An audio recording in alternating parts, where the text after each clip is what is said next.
Yo, good morning. What's going on, everyone? It is Wednesday. It's 11 Eastern, so I drag a human being in here that I think you should know about to talk about some stuff you're probably into. This is Coffee with Creators coming to you from 42 West 18th Street. This is not a green screen. This is actually Adorama and the event space here. This is Kevin Wilson. We're going to get into who this guy is in a second, but really quick, I wanted to say a thank you to Tamron for sponsoring this one. You guys know Tamron, legacy lens brand that's been out there forever, third-party lenses for almost every system basically, and giving you some really interesting designs, different focal lengths than you probably think about, and cost effective, right? So go check out the full line from Tamron at the link down below. And I want to say thanks to Tenba.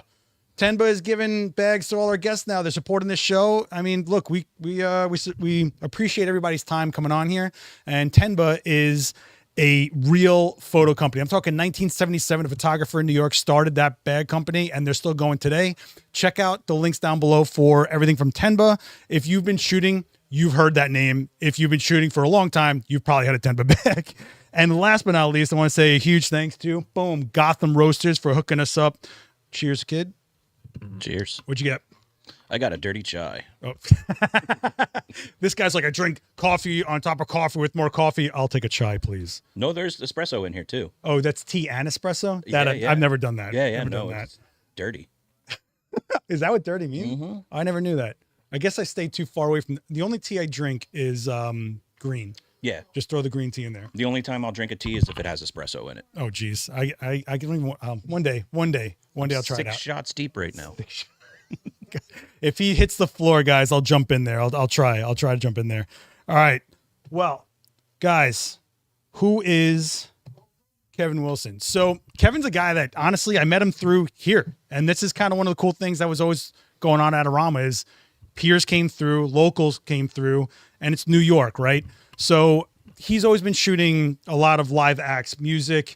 I mean, high-end metal bands. I'm talking about not like small shows. You're in like arenas, you're in major venues around the world. And then I don't know how long ago, but you started shooting for the FDNY, and that's a monster job, right? I mean, it's kind of like press, but you're kind of on the inside with the FDNY, and you're kind of at any moment's notice, you got to go in there. Yeah. But I mean, I don't even know how to, no pun intended, because now he owns a hot sauce company. I don't know how to bottle you up. I think every time you come in here, you got some other story to tell me about some other thing you're doing. You're running tattoo shops. Then you're shooting this thing. Then I get a text from, hey, Jerry Only from the Misfits is in the store and he's juggling hamsters right now. Do you want to come hang out? And I'm like, what is this guy's life?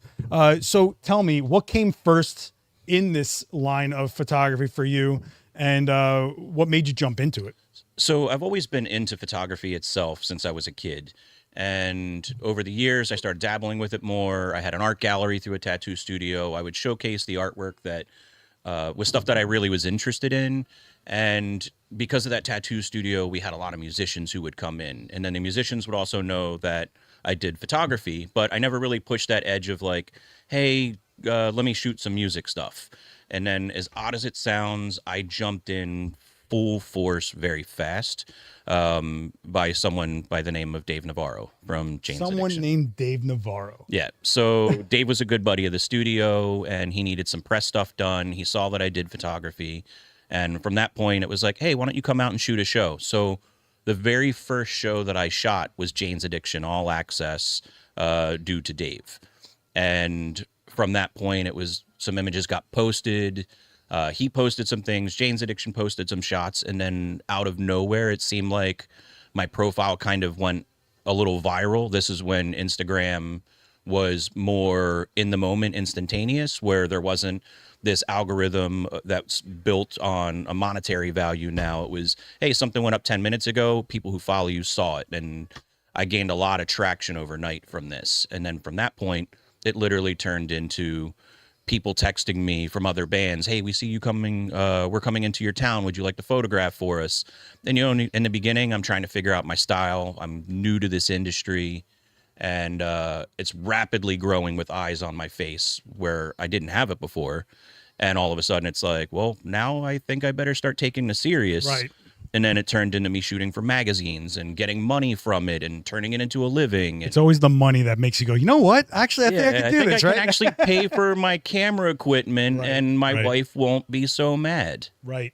And it's kind of interesting, right? Like I think Instagram, for whatever you want to say about it and for what it was like then versus now, it's kind of interesting how once people had something to shoot for, even if it was just to post on your own, how much momentum you gained from that. Because even when I was coming up and there was no Instagram, I had a stack of 5x7 prints from my home darkroom just to show the other riders and other kids at the shows. And like, but if I didn't have that, what was I doing it for? Yeah. Where do you put it? So I think there's a lot to be said for, first of all, being discovered on social, but also standing out on a platform that literally everybody is on, you know? It's the yellow pages of whatever anybody does nowadays. Whatever business you are or creative you are, you're at a finger swipe of the next person. So what can you do to be that quarter second to be able to stand out from the next person? Yeah, and it's funny, when he talks about standing out, a while ago, he used to come in here with 2 Nikons that were in these yellow silicone skins. And I would always, I'd always make fun of him for it because I always think those skins are like ridiculous. Yeah, they are. But you said to me like, yeah, but when I'm in the pit, all the other band guys go, just look for the guy with the 2 yellow cameras, and then they know where to stand, get more featured. And so there is a bit of a strategy to being the guy in the pit. Yeah. Now it's gotten to the point where, those yellow silicone things are long, long gone. But most of the musicians usually can kind of find me because of my hand tattoos. And they'll be like, all right, this like husky dude with the hand tattoos. Granted, there's a lot of husky dudes with hand tattoos in the pit. So was just going to say, I mean, let's be honest, after a while we meld in those crowds. Oh, yeah. No, it's one big blur. So, yeah. Brad's actually asking, how often did you get stage access? So it really depends on the bands that I'm working with. If I'm working directly for them, direct stage access, it's a privilege. It's one of those things that the band has to know you usually personally. You have to know their production. You're not just walking onto someone's stage without knowing what's going on. Right. And, I spent, for example, half of February in Germany with a band Manowar, who I'm actually about to go back out of town with. And their production has confetti, it has pyro, it has cryo, flames, the whole 9 yards. What's cryo? It's like the steam that you see that shoots up. Oh, okay. Yeah. I never heard it called cryo before. Yeah, so it's cryogenic pyro. Oh, I thought you were going to talk about snow. Yeah, I mean, there are bands that do that type of stuff too, or bubbles and things. Dude, Slayer had literally raining blood and blood technicians. Yeah.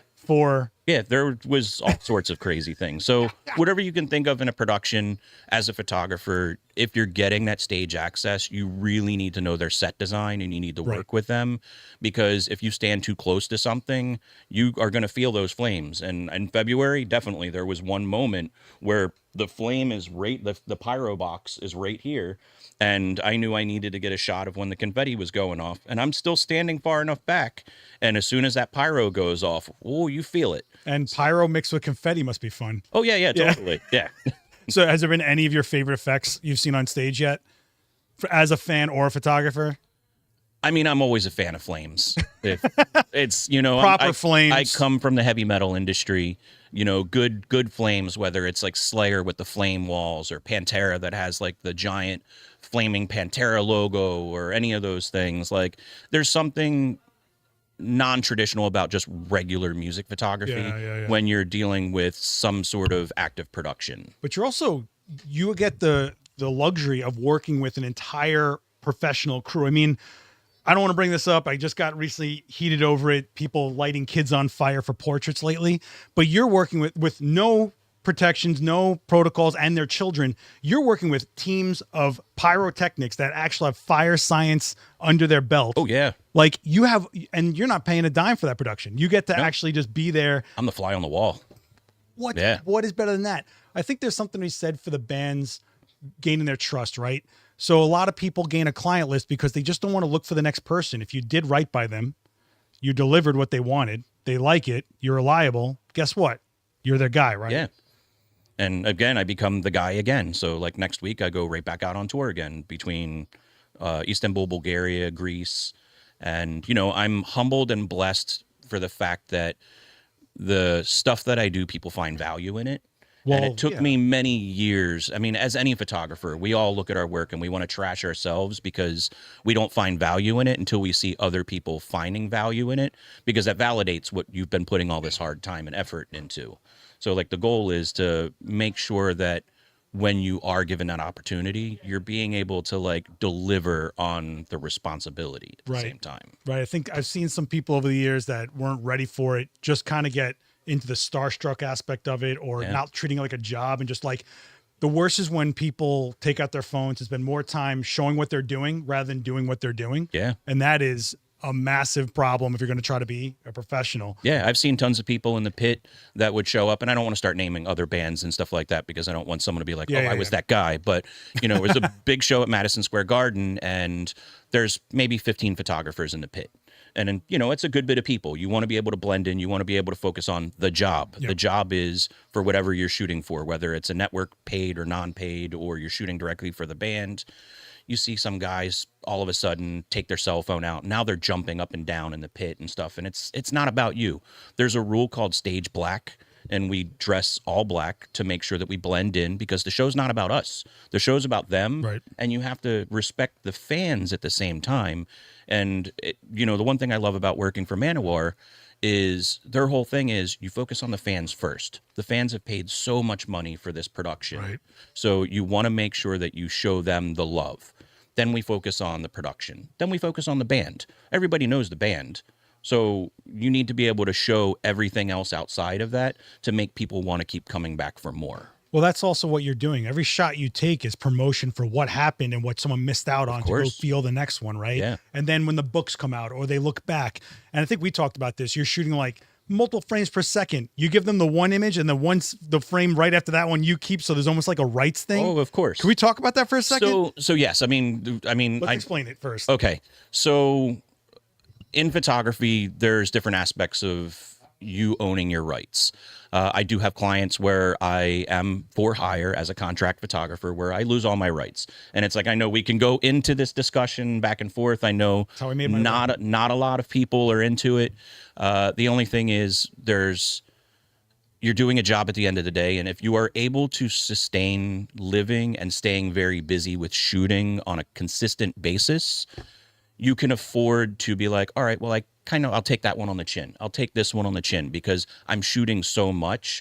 That one show or that one band that I'm working with, while it would be nice to have a book later down the road, I'm fulfilling the job that they're asking for. It's a service. That's a service. They know that I'm there to show up to do a job. I'm there to do it right. They don't have to worry about, is he going to miss getting this shot? Because you only have one moment to be able to make sure your focus is right, make sure your exposure is right, especially in dark photography. And you're dealing with concert settings where you're dealing with flames and cryo and spotlights and lasers and whatever's being thrown at you. And lasers can wreck your camera. Oh, yes, they can. And I've definitely had some spots on some of my old cameras. But you want to make sure that you're providing for them exactly what they're asking for. Right. So, yes, the rights go to them. I'm getting paid to do a job. I'm getting paid very well for it. But then you also have the rights to your stuff. And people will be like, hey, so I want you to come out, I want to shoot, and I want to license some shots that I will physically own. Great, no problem. If you are shooting in a burst mode, which typically, especially if I'm trying to capture a moment where someone is jumping, you want to make sure that you're getting the best jump shot. You're going to obviously license them that one shot that they can probably take indefinitely or whatever the case may be. But I have 6 to 10 other variants of that one moment. And while someone's like, hey, you're using this photo and I paid you for that photo. Well, that's great. You have the license to that. Different if frame. You look at this, the codecs on there is totally different. It is a millisecond difference in timing. While you might be jumping 100% with your legs up and your hand up, the one that I have is now slightly down or slightly up or whatever the case may be is. Those are still my rights. Metadata, baby. Yeah. It's amazing, right? Like that. This is something you didn't have before. Yeah. You're shooting in almost video frame rates now. Yeah. And I try to tell people nowadays, if you bought a camera, you should really focus on the metadata. Make sure that all of your information is embedded in there because especially if you're doing breaking news, which I also do, you want to make sure that your information is embedded into the photo. If someone goes out and they try to steal this, I've worked with lawyers because my work gets stolen a lot. And when it comes down to it, I can pull the metadata off and there's no way to fight that. The data is the data that's encrypted on the file. And the cameras, you don't see it, but we can see it on the back end. Well, also the cameras are now being more and more aggressive with that. So you've seen a lot of authenticity protocols being put into cameras. Leica got into it. I think Sony has some of it. Nikon's been moving towards that direction. And pretty soon it's just going to be common that the cameras are able to encrypt or whatever we need to show the especially in the time of AI, which that's a whole nother thing. Let me get some of these questions. Sure. AC Slade's asking, how has video changed the photography game? Because you've got to provide some of that too, right? So yeah, actually AC is actually a really good buddy of mine. If anybody is familiar with that name, he is one of the guitarists for the Misfits. And he's also original member of the Murder Dolls and Dope. I photographed him a bunch of times over the year. He's also a fellow photographer. Yes, so I have always been a photographer. And as the years have developed and we're in this world of content creation, which at the end of the day, we are creators. The clients want to try to make sure that we are as versatile to their needs as possible, simply for the fact that someone's going to be like, hey, if I can't find you, even though I like this, but if you can't do a little bit of that, then they might move. Then someone else is going to do it, and they might even do it for less at the same time. Yeah. So it got to a certain point where I had to sit there and I had to eat a pride pill and be like, you want to know something? This is, at the end of the day, something that I still have passion about. I'm going to start learning it. And I did. I started learning it, and I'm not the best. I will definitely say I'm not the best person at doing video, but I know how to capture certain moments, and at least for what I've delivered for my clients, they've been happy with. And you can only get better. Yeah. And I think everybody's doing themselves a disservice by refusing to learn another side of the coin on things like that. Look, if you'd asked me 15 years ago, I would have to learn how to live stream and settle this stuff up. I never would have thought that, right? I'm a rat in a studio, right? If you don't grow with it, if you don't realize what era you're in, I get a lot of guys, older guys, that just kind of jump down my throat about them not having the client base they had anymore. I'm like, well, did you learn this? Did you go with that? Did you realize that it's 2025 and not 2000?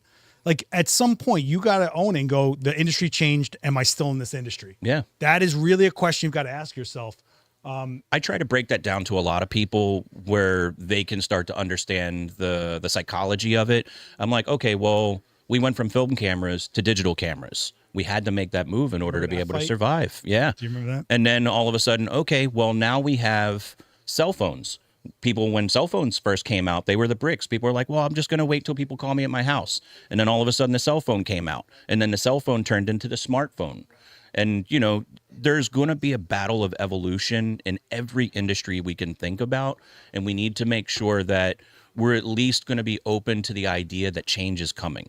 Regardless, whatever we're looking at, change is going to come, and we got to be able to survive. And at least learn what it is. Yeah. Even if you're not going to learn it as a craft, a skill, a tool, at least understand what people are talking about, what the world is using and gravitating towards. Matthews, what's going on?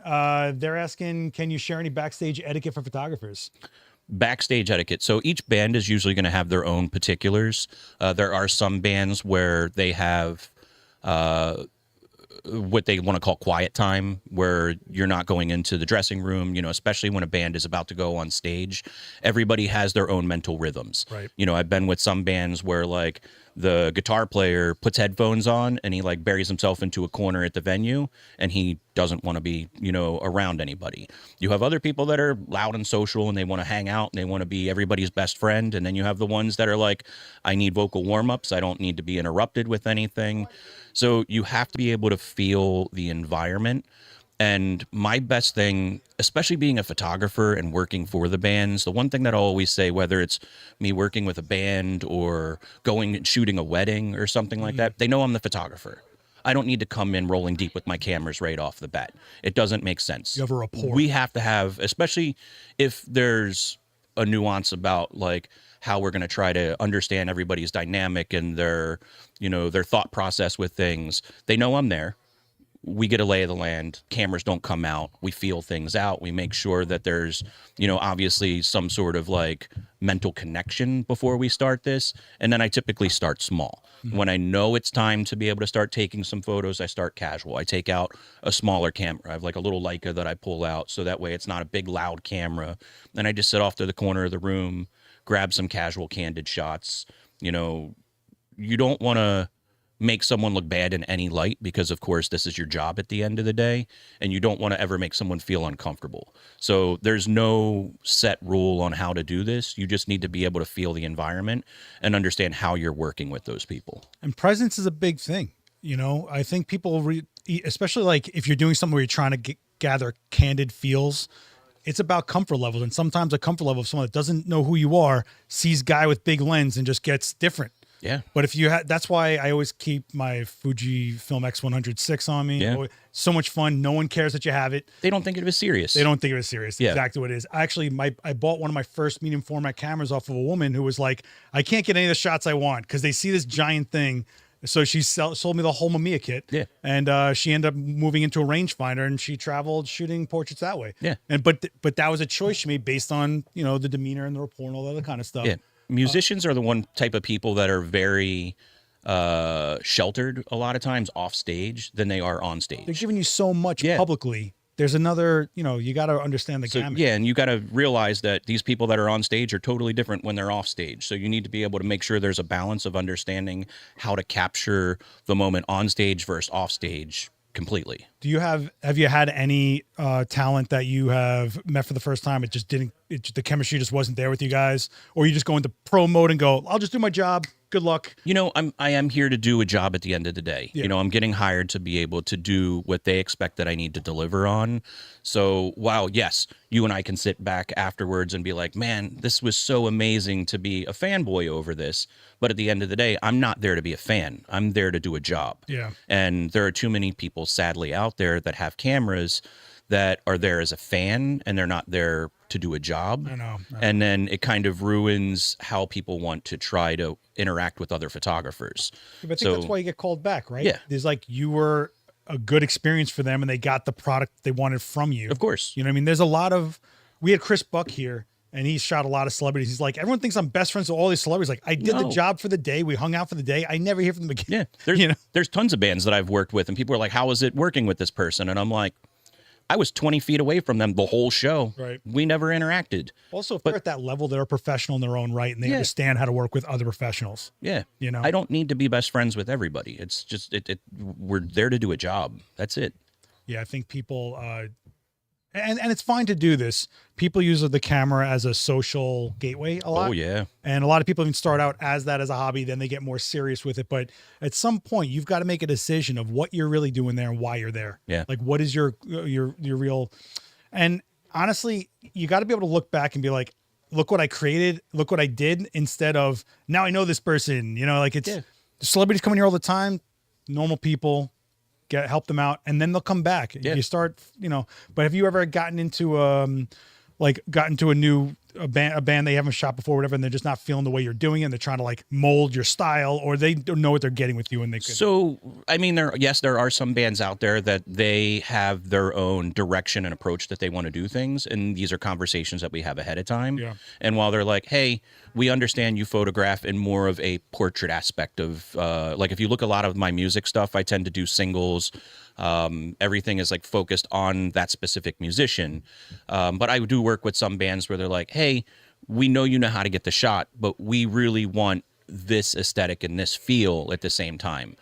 Again, I'm there to do a job. They want to make sure that I'm able to capture the moments that they want. You have to be a chameleon in this industry.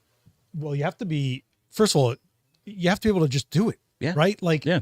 You have to deliver. Plain and simple. You have to deliver. You have to deliver, but you also have to be open to the fact that they want this style or this technique. You have to have those skill cards in your set, On the fly. Plain and simple. And that goes for in the studio also. There's times they're like, well, we want it to look like this. I'm like, I can do that, so I guess I'll go do that. Yeah. And you kind of got to be like, well, I'm doing my job, man. Yeah. Like, that's a lot of people got to put their ego aside. The fanboy stuff's one thing, but there's also an ego to it also. Yeah.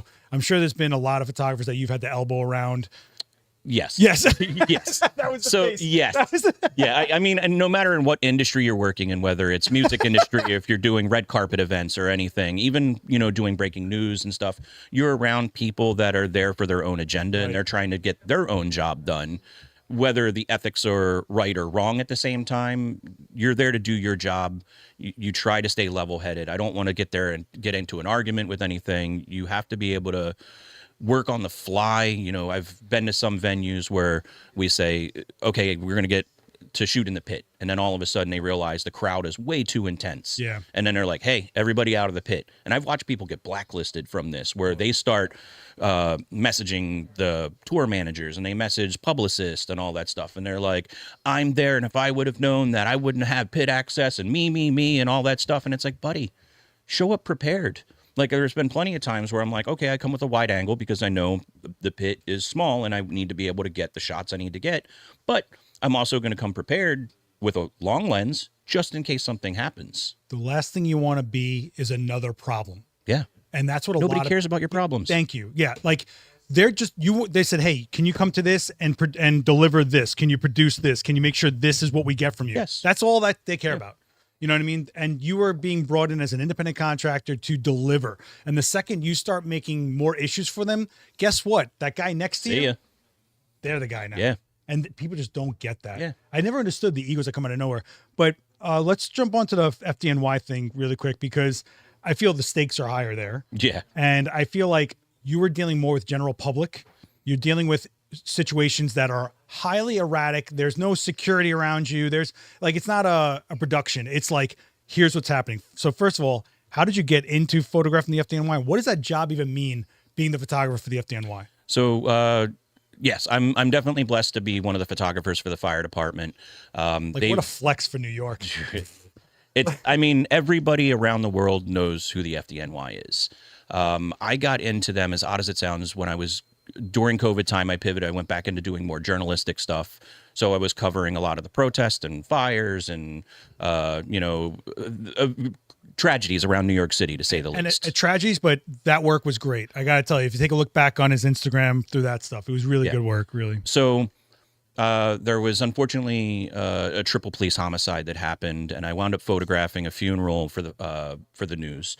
And I had just an artistic approach that I wanted to do, and I didn't have any restrictions on how I shot it. And it was, at St. Patrick's, thousands of police officers out there. I wound up getting a cold message through the fire department, and it was a friend who also worked with the fire department that kind of sprinkled my name into there, being like, hey, look at this guy. And then they messaged me and they're like, hey, we've never in over 150 years had a person come out as a civilian to work for us, but we'd love to be able to find out how we can take this aesthetic and bring it into what the fire department does. And, we sat and went through the back end deals of things. This is the first time that a civilian's been given the access that they do for these things. And, I shot a couple things and then it turned into more. And then I shoot on a consistent basis with them. I have my assignments. The great thing is, because I still contract as an FDNY employee, I am still given the freedom to be able to say, okay, I can go on tour. I can do these other things. Right. But man, I'm humbled for the fact that I'm given such intimate access with some of the top officials for the city, being around the commissioner and the previous commissioner for the city, and getting access to covering events where, something happened in the city and you have to do these walkthroughs of buildings because of a lithium ion battery fire or something that happened. You are given a opportunity to be a fly on the wall. It's not a show about me. It's there to do a job solely for them. My name is taken out of the equation. I'm not expecting my name to ever be posted on anything. And I know some people have that thing, well, if I'm photographing it, my name has to be on there. I have to have a watermark and all this stuff. At the end of the day, you're there to do a job. Your equation is out of this, outside of what you deliver. The watermark thing is crazy. Yeah, I stopped watermarking 6 years ago. I tell everybody to stop watermarking. Because it stops the arguments with people online, plain and simple. Like, once it's on the internet, it's gone. You put a watermark on there, someone's going to find a way to crop it. It takes your vision of how you wanted that shot out. Not gone. only that, but general public viewing the work, they get stuck on, there's a watermark, and That's how I'm going to find work. Well, they also don't. I'm talking about people viewing it. Like, there's some kind of barrier to an image once there's a watermark on it. They don't connect with it as much. There's some crazy psychology to it, but I'm also like, there's no point to it. Yeah. There's nothing. I see people that watermark the center of the images or the sides or anything. Now they generative fill it. They just AI generative fill. Like, I don't need this on there. You got to be at peace with what you were there to do and what the end result was. And then you get to go and do it again. Yeah. You always want to get to the next shot, you know? But the FDNY, that's a lot of weight. You're also dealing with people that are not, they're not performers. Yeah. You're shooting with people that might not want to be on camera, don't want to be documented while they're working. Yeah. You know, so you have to deal with more different people skills, a different tone, a respect level, and you've got to build trust, right? Oh, yeah. There's a lot of trust built around it, especially making sure that you're able to be that fly on the wall, to be able to be readily available when they're asking for you to do something. When you're on a scene, you can read what's going on around you to know what's happening, whether it's something live in the field or something that's happening where we're doing a presser event where commissioners and mayors are there, or if we're doing a public outreach event where we have children involved and different people from different departments of the fire department are there. You have to have respect for every single element of what's going on, but your eyes have to be everywhere at one given moment. Yeah, but what's the difference between what you're delivering and what press is on the scene delivering? So press gets different type of access at the same time. Like when we're talking about a live fire scene, a lot of times what's going to wind up happening is someone from the department, like the press division, will usually be there basically covering the outcome of whatever happened to a scenario. As far as press goes, you're given a certain amount of access to be able to document and cover a scene. And there's been plenty of times where I'd actually be covering something for the news where I have my press access and I have my press card in my pocket at all times. But you're brought there by a press outlet, or you're trying to give it to an outlet? So I work for an agency. Okay. So I work for an agency, and I'll usually do photo and video work. Again, this is where we talk about pivoting. You know, when you're dealing with breaking news stuff, the breaking news nowadays, you make more money with video than you do photos. Sadly, you're getting pennies on the dollar for photos as you're getting videos. Interesting. And the fact that I work with an agency, we work as independents, and we can make more money that way. But, you know, when you're on the scene, I'm able to cover for the news. And then if I'm talking to the fire department, usually on the side, hey, I'm here. Do you guys need anything? Whether it's helping with their presser event because they have like the commissioners or the fire chiefs coming out and talking about what happened during that scenario. So again, you have to be readily available. You have to be able to pivot. You have to understand what's going on and just be respectful, plain and simple. Like there's some people that show up on scenes, and especially in the fire department, we have a lot of like fire buffs, like people that are just into fires. They go out, they insert themselves into the situation. You want to make sure that there's so many moving elements that's going on, and you're dealing with people's lives at the same time. And they're first of all, you're going to their homes that are being burned in front of their faces. Like there's a I don't know how to put it. There's not a respect level, but there's a responsibility level. Yes. So the one thing that the fire department has always said, when someone is on a scene, when a firefighter is on a scene or EMS is on the scene, you're dealing with someone that is at possibly the worst moment in their life. And you have to have respect during those situations, because while you're there shooting something that might be a sensitive situation, you have to have respect around what's going on, because you don't want to capitalize on someone's tragedy at the same time. Right. And there's a soft balance of being able to try to figure out, like, how can I document this to show the importance of the scene, as opposed to someone just lost everything and this is, you know, you want to show respect to them. Is there anything with you to the families? Like, are you like, hey, I got these shots of this, you might want it? Or like, not necessarily, because they're dealing with so many moving elements to begin with, whether someone's working with Red Cross or another agency or something. Again, I stay hands off. I stay back. I'm there to document as a journalistic aspect of things. Is everything you're doing going to a press, or is it like... So some will go to press, and then some will go to the fire department if they ask for it. Like an archive, right? An archive, yeah. Oh, that's interesting. And have you had any of them reach out? Like, if... I'm sure there's been like some really well-known firefighters that have passed away, they retired or whatever, and they're like, hey, do you happen to have anything from when this? So usually the fire department keeps a very good archive when it comes to that. Like the archival department goes all the way back to 1851 or something. But do you have to credit all of everybody, or they know? They usually know. Okay. And someone will probably reach out to the fire department with certain things. And sadly enough, I photograph a lot of funerals for the fire department, and we're dealing with a lot of 9/11 related illness stuff still after 25 years. So, unbelievable. You know, one of those things is I am the only photographer that is there on this funeral scene. And you have the family there of the fallen firefighter. And the most beautiful thing is seeing how much family there is from within the fire department to be able to help out the widows of those who have like lost their lives during these situations. Yeah. The family units that come pick you up. And, you know, no matter what happens around the scenario, even in death, there's still family and community. And that's the one thing that's drawn me closer into having so much respect into my photography is because I'm this one person given this very rare, intimate opportunity to be able to document a tragic but humble moment in time.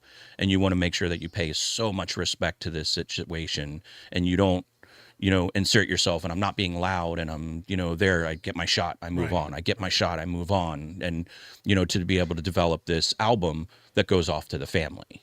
You know, I wonder if there's like we can do something to cross over. Maybe I want to get in touch with the fire department and get a couple of them to react to these crazy fire scenes we're seeing with the people that are lighting kids on fire for sport portraits. And I just want them to be like, here's why this is dangerous. Cause they literally think it's not. And they're celebrating lighting a kid's hat on fire for a photo. I've seen this craze. And while you have that momentary, well, that kind of looks cool. You have to sit back. No, but us as photographers, especially understanding those, the dangerous aspect of things. It's horrific. You know, I see people trying to sit back and justify, oh, well, I'm using this soap foam, blah, blah, blah with kerosene or whatever the case is. And I'm like, you're lighting someone on fire. The tools of even using AI and post-edit technology and stuff nowadays, it was done before people were trying this gimmick at the same time. So the fact that people are doing this and trying to promote that is like, this is my thing. They're celebrating. Yeah. Like, are you like, what do you think? And there's like so many instances of models having scars for light burns, and it's children. I don't get too controversial, but like, it is our responsibility to kind of talk about this to some degree, because you're not going to understand why you should. The thing that's throwing me nuts now is they're spraying fog spray while the flames are open. That's butane. That's aerosol. It's butane. Yeah. Like, and then there's a paper backdrop. Yeah. The hat they're lighting on fire is straw or paper. And I'm just like, and it's a kid. Yeah. Most of the time it's a kid, but guys, stop. Just stop. There's nothing you're gaining out of this. And the worst of it all, I'm just making a joke out of this, but the worst of it all is the photos aren't that great. They're just copy and pasting janky, trying to be impactful techniques or scenarios. It's not. You're just not. And everybody wants to be a professional till they got to be a professional. Yeah. Not saying that I would ever do this at all. Like, I don't agree with the whole fire craze at the same, but I am shooting in environments where we have a fire marshal that's usually on hand, that they're making the calls with the pyro team and all that stuff. Like this photo right here, you know, while it is very intense, it's in a semi-controlled environment. By semi-controlled, I mean the venue, you know, whenever you're dealing with like live venues and stuff, any fabric backdrops and stuff like that have to have a special treatment. And that treatment is to make sure that any flames or heat or anything will not burn. And, you know, you have to also have faith in those around you doing this. Like, I believe I had to wipe a good bit of paraffin off of my Leica after getting this shot off. But, you know, he's very known for doing this at the end of his shows. They're great. It's a different aspect. He knows what he's getting himself into. And there's someone on standby with proper protocols. Of course. It's just crazy to me that people defend what's going on right now, this trend. I'm like, you can't think of anything better. You can't find some kind of more impact. And some of these kids, if you look at them, they're terrified of their minds. Oh, yeah. And it's like, what are we doing? And then if I was one of these parents, I would be like, hey, so what's your insurance policy look like? I bet you 99% of the time, these photographers will be like, insurance policy? What is this insurance policy? I hold a $2 million insurance policy on incidentals, whether that's file corruption, my gear gets lost or stolen, I, heaven forbid, injure someone on a photo shoot at the same time. As a professional photographer, you owe it not to yourself, but to your client to make sure that everything is covered. Yeah, and on a superficial level, if something does happen and becomes a common occurrence of these injuries or accidents, guess what happens to your insurance? Yeah. It starts becoming a risk. Yeah. And so it affects all of us in this industry. So my whole thing is, if you guys see this stuff, don't celebrate it. It's not something that you should be even doing. And if you are doing something pyro, make sure it's all professionals all the way. Dude, you know, come on. I'm just so over. I got so heated. I don't know if you saw my Instagram stories, but I've been losing my mind. And I did a video on this 2 years ago. Yeah, So that's I remember that video. Bro, Yeah. like what? And nothing's stands changed. out. Yeah. Nothing's changed. Yeah. So that's what I'm trying to say. Like maybe you and me can work on something where we get the FDNY involved and we start doing maybe some content and videos where we start. Yeah, I can talking run something up the flagpole and see if it sticks at the same time. That'd be awesome. That would be awesome. Yeah. So what's up? Yeah, I noticed someone on there mentioned like as far as like my preference between fire department versus concerts and things. So I know there are tons of photographers out there that only focus on one thing. They're like, I am just a photographer doing weddings, or I am just a photographer doing music industry. The one thing that the pandemic has definitely taught me is at any given moment, something can happen to the industry that you're working in. And being a versatile photographer, 100% keeps you on your feet to be able to understand your gear, lighting, how things need to work. And while I don't ever claim to be the best photographer, there's tons of photographers out there that are way better than me. But I need to be able to understand how to work with my client and deliver what they need. The fact that I can go from working for the fire department to doing a wedding to doing something from the music industry to doing breaking news at the same time, it keeps me on my toes and it never feels like a job. Because if you're shooting music 24/7, yeah, you get into millions of concerts and all that stuff and it's great and all, but you get stale.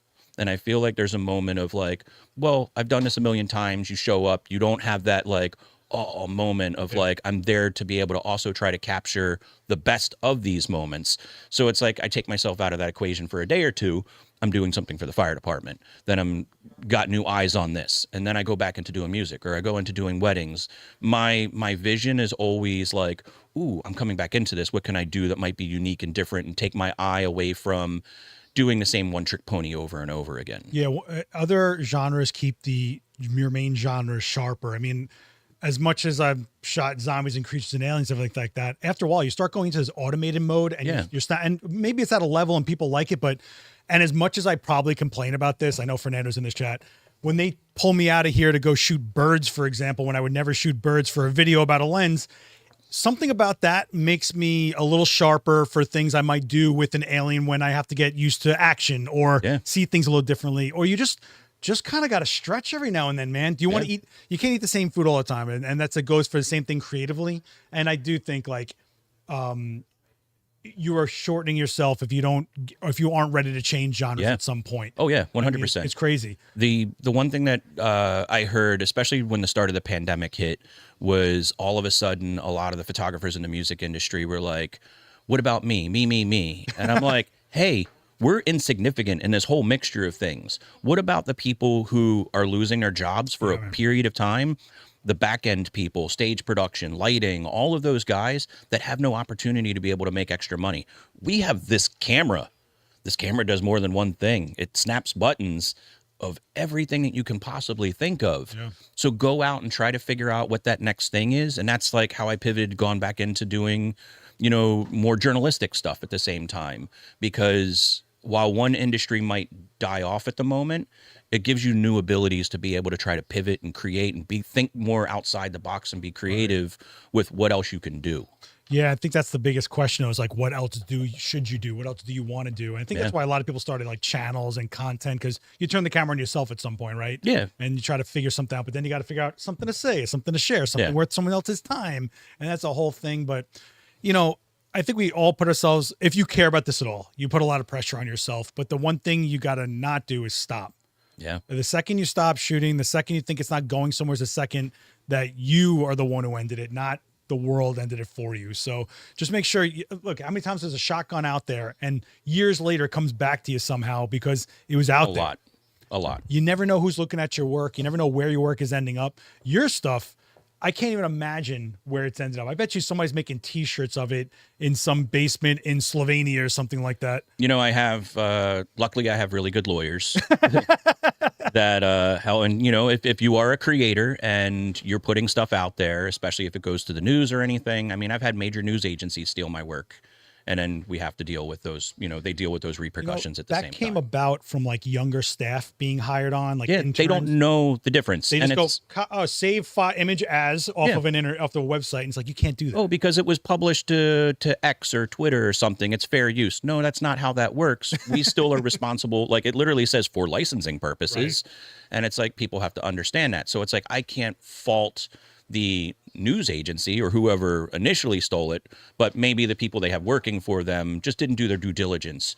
But, sadly, at the end of the day, it's my living. And, if you do plan on doing this for a living, you should make sure, one, you have insurance, and make sure you, two, have a good lawyer.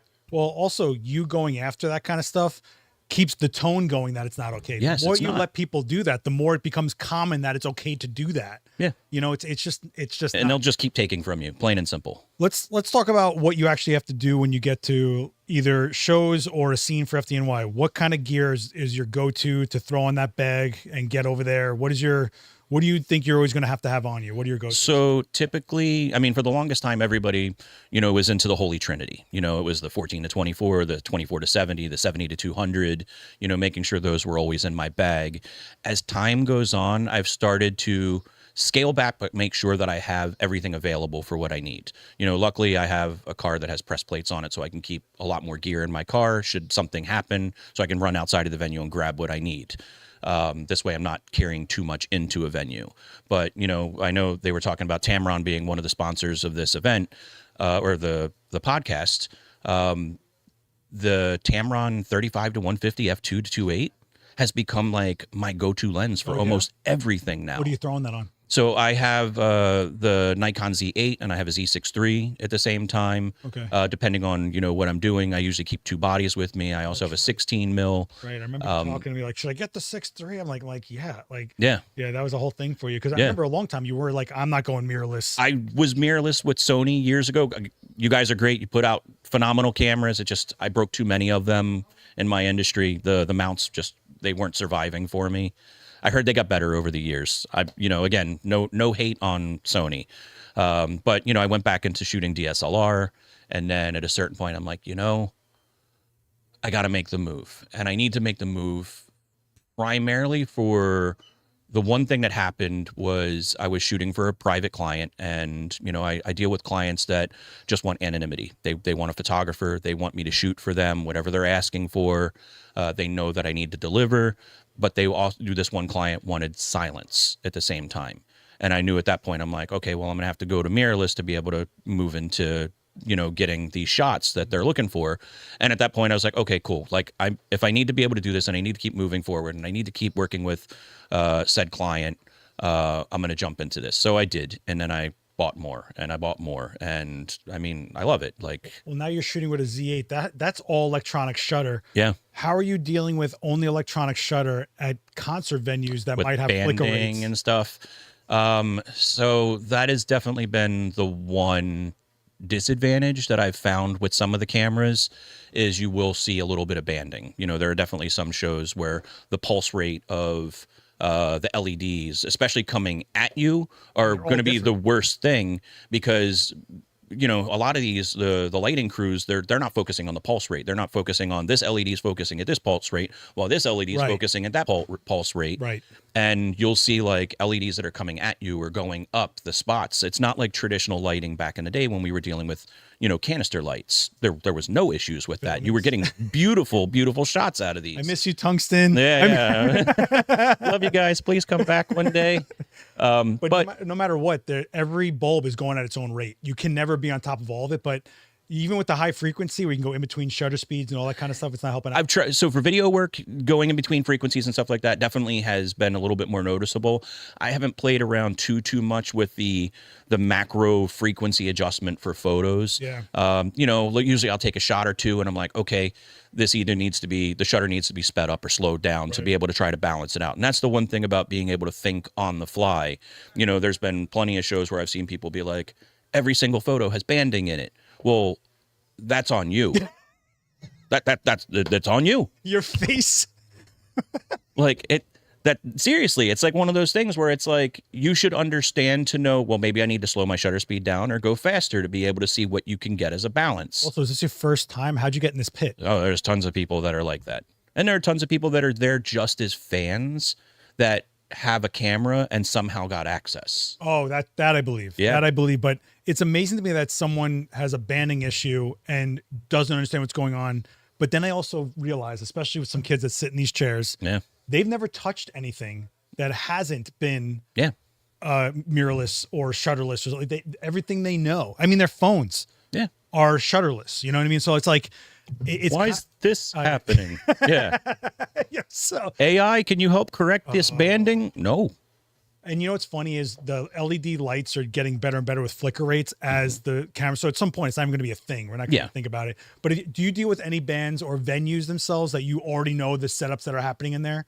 Like you're like, this is MSG. I know what they're going to do here. Everything is different, especially when you're dealing with large venues like stadiums and arenas and stuff like that. These productions are bringing 100% of their own lighting. So, you know, when I'm out with Manowar, you know, we did a series of like 20 shows throughout Germany. I think I was on like 7 or 8 different shows with them during one leg. And it's like, I know every night usually what the set list is going to be and what the lighting's going to be and how I can predict things at the same time. And literally, like, you know, I am a nerd, while like some people will be like, well, you're not necessarily due until an hour or so before the show. I'm waiting for the set list. I'm waiting to be able to go, okay, during the song, I know these moments are supposed to happen. I know this lighting's supposed to happen. And I think to make you a better photographer, if you understand how the production is, it makes the moments count more for your client at the same time, because they're going to see those moments when the confetti goes out, or when the crowd is going to be singing during a chorus line, to be chanting and, you know, having those moments. But that's a pro, knowing where to be. Yeah. And if you don't learn from what you just did to the next thing, what are you doing? Yeah. And then the one thing that I can give a piece of advice to anybody that is thinking about getting into music photography, the best thing that you can do is go to YouTube. Watch the previous show or two that might have happened in a city before they're arriving to your city. And the production for the most part is going to be the same. You know, if it's a large enough production, you're going to see how the lighting is, how the musicians are going to be dressed, what their reactions are to the crowd, where you might be positioned, because you can also probably see where the photographers are going to be positioned because someone's recording the show. Yeah, or even something as dumb as like knowing how deep the stage is. Yeah. Or, you know... Kiss is a 7-foot stage. Like, you have to be prepared for that. 7-foot stage. Yeah. Gosh. And then they got the platforms. Yeah. Up nose shots. Yeah, that's the other thing. Yeah. You're at the mercy of basically your perspective level. Yeah. You're at the mercy of whatever their lighting is. Yeah. You're not throwing, hey, can you change those RGB lights for me? They're not going to change that color for you, kid. They do not care about you. No. Yeah. So work around. So what about editing? Do you have creative licensing with how you adjust your images, or?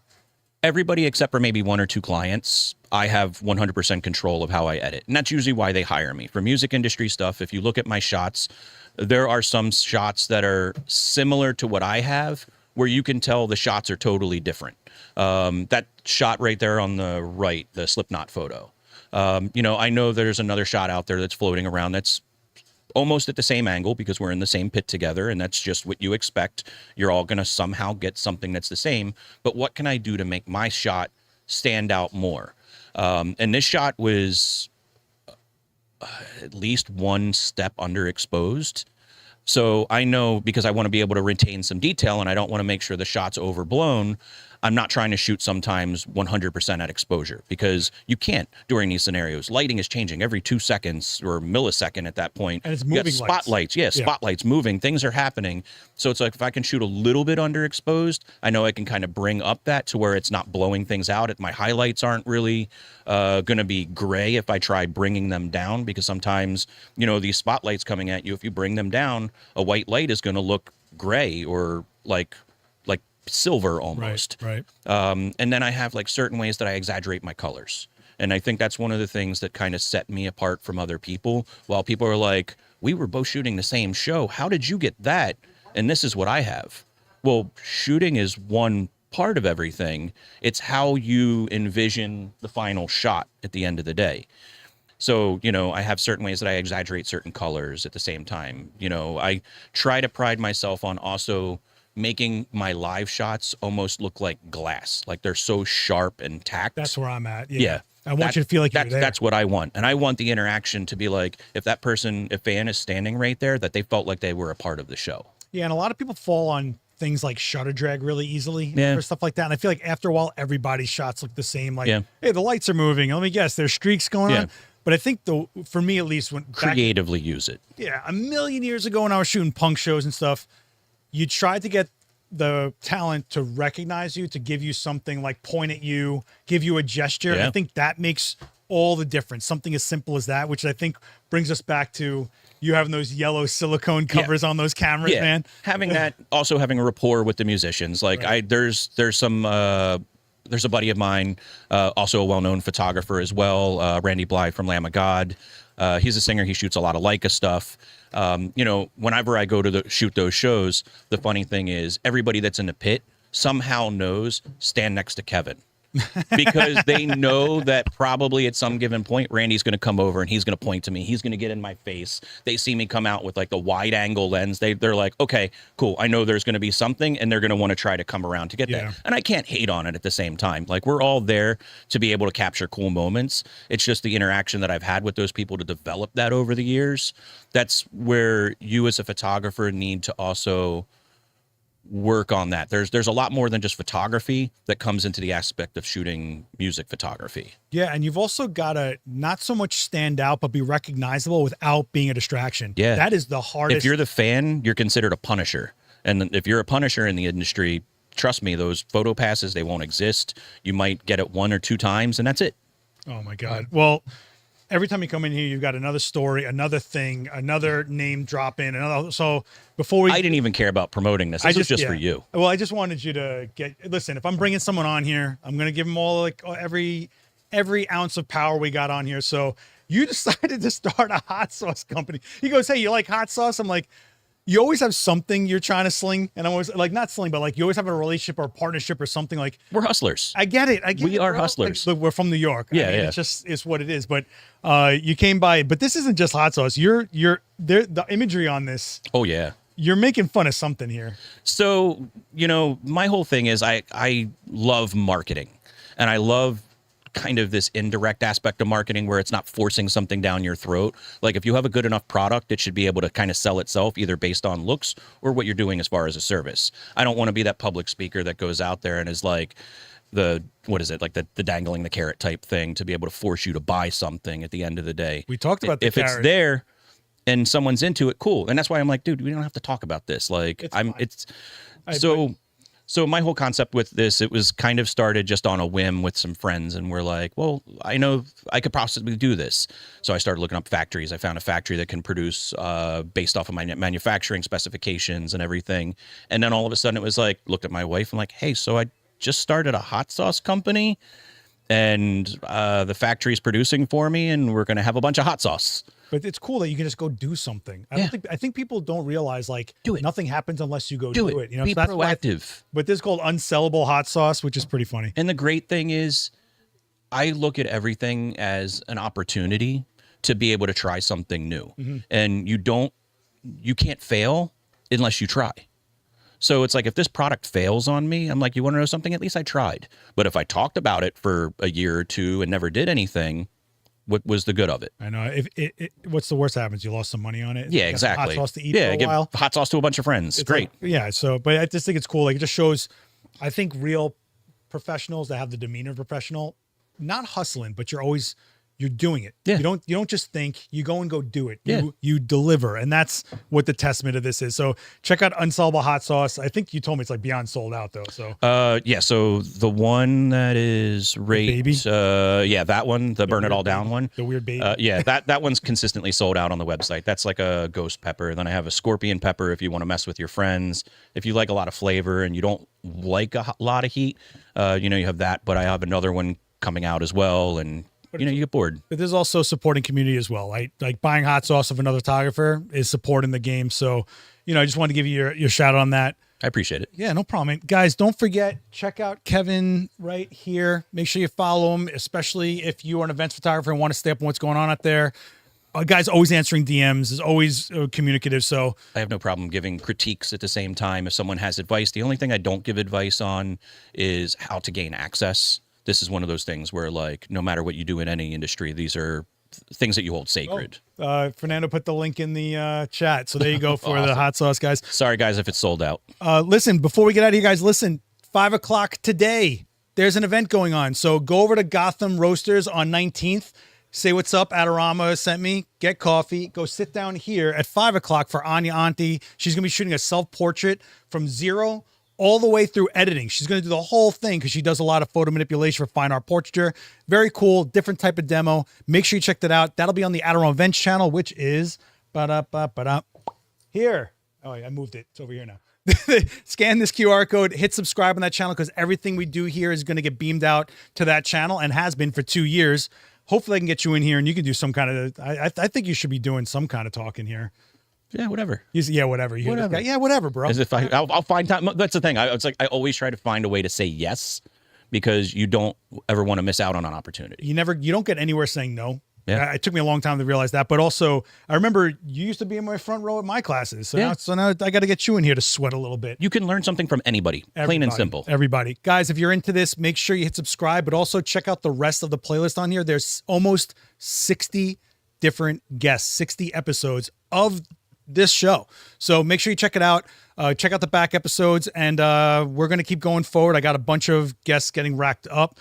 Kevin, I can't thank you enough for coming to hang out. I really appreciate you. You know, you're always welcome here. We always see you coming through here, and you're always like, what do you think about this? Should I get this? What do you think about that? Should I get that? I might be buying more stuff today. Of course you are. But you put it to work, so that's the key. That's the key. Pays for itself. Yeah, thanks so much, man. Yeah, man. I appreciate it. No doubt. You guys, I hope you enjoy the rest of your week. If you're in New York, please stay cool. It is a nightmare out there. Like literally, the guy gives me hot sauce during a heat wave. Thanks, Kevin. Cool you down. Thanks. Yeah, cool me down.